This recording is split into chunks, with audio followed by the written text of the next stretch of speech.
Bueno, vamos a hacer un experimento que tiene que ver con uno de los mecanismos de transmisión de calor, que es la conducción. La conducción tiene que ver con una propiedad de los materiales que se llama la conductividad térmica. A mayor conductividad térmica, mejor conducción de calor. Recuerdo, la conducción de calor se da en sólidos. Se necesita un medio material de tipo sólido, también se da en líquidos, pero mucho menor. El mecanismo más importante en líquidos es la convección. Decía que para quemar un papel necesito pasar por encima de su temperatura de combustión, 230 grados Celsius. Lo pongo encima de la llama y arde. Pero si yo cojo una lata de refresco llena y la pongo así, y cojo el papel, la lata, como veis, y lo pongo encima, me puedo tirar aquí minutos y minutos y minutos sin que el papel arda. Lo vemos, vale ya, ¿no? Ya hubiera ardido normalmente, ¿no? Estamos todos de acuerdo, no lo dejo porque ya lo hago arder, salta la alarma. Pero, como veis, el papel no se ha quemado. ¿Qué es lo que ha pasado aquí? ¿Por qué no se quema el papel? Obviamente el papel no se quema, lo podéis tocar además, lo tocas... Nada, ¿verdad? ¿Por qué no se quema el papel? El papel no se quema porque está en contacto con un metal. Estas latas están hechas prácticamente de aluminio y el aluminio conduce muy bien el calor. El calor pasa de la llama al líquido por la alta conductividad térmica del material. El calor lo que hace es aumentar la temperatura del líquido, no la temperatura del papel. De manera que aquí nunca tengo la temperatura, tengo una temperatura muchísimo menor, muy inferior a la temperatura de combustión del papel.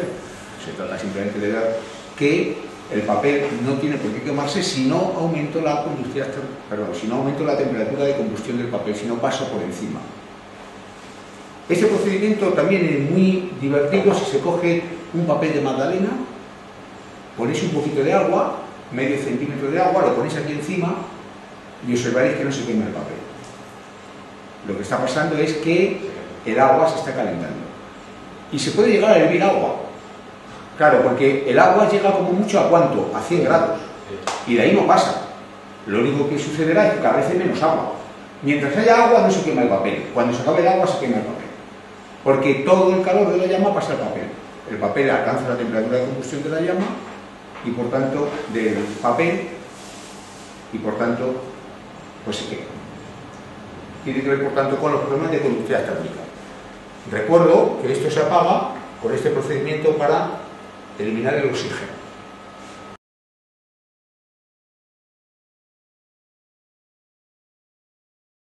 Tiene que ver con otro mecanismo de conducción de calor, la convección, por una parte. Es decir, normalmente no, los gases siempre más calientes son menos densos y suben. El gas frío, en concreto el aire, baja. Y eso provoca mecanismos de convección, se llama convección natural, porque luego hay convección forzada. La que yo provoco con un ventilador es una convección que se llama forzada.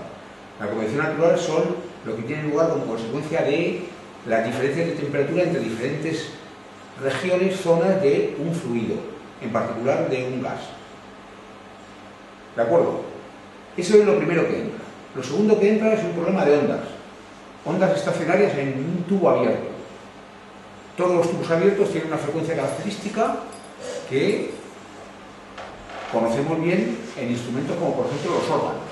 Los órganos son colección de tubos de diferentes longitudes por los cuales se insufla aire que viene de un compresor, por ejemplo, a través de un pedal. Y cada tubo, dependiendo de su longitud, da una nota. Pues es lo que vamos a hacer. Vamos a intentar ver si un determinado tubo calculamos su frecuencia de resonancia. Muy bien. Aquí necesitamos más calor.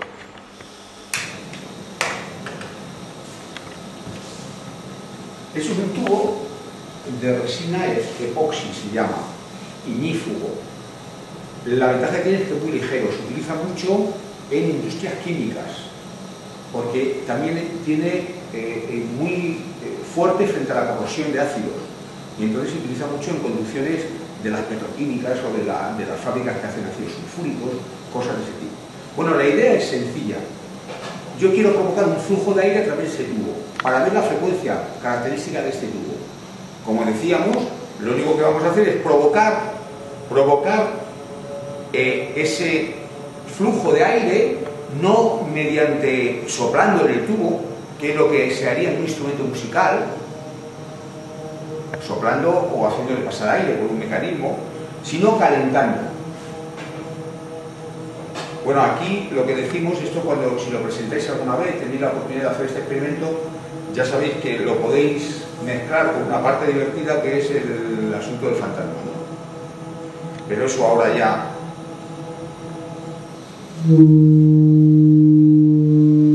Cállate, ¿por qué se para? Estoy interrumpiendo.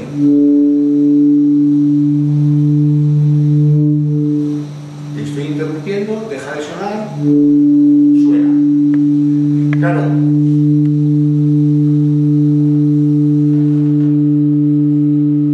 Ese ruido tiene una frecuencia característica. Estoy en la región de las frecuencias bajas, donde están los bajos, los cantantes que se denominan así, no porque sean bajos, sino porque tienen un tono muy grave de voz. Esa región es del orden entre los 80 Hz y los 300 algo Hz. Eso está en torno a 150 Hz. Eso está en la región de los graves, el sonido. Si yo acortara el tubo, recordáis 2L abajo, la frecuencia va subiendo. Si L va disminuyendo, es decir, va siendo cada vez menos grave. Si yo el tubo lo hago más largo, más grave.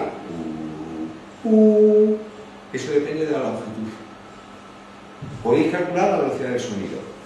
Lo demás también se conoce como efecto chimenea. Yo estoy provocando un flujo de aire caliente a través del tubo, lo que sucede cuando estamos en las chimeneas con el fuego. Exactamente igual. Tira para el aire caliente y sube para arriba.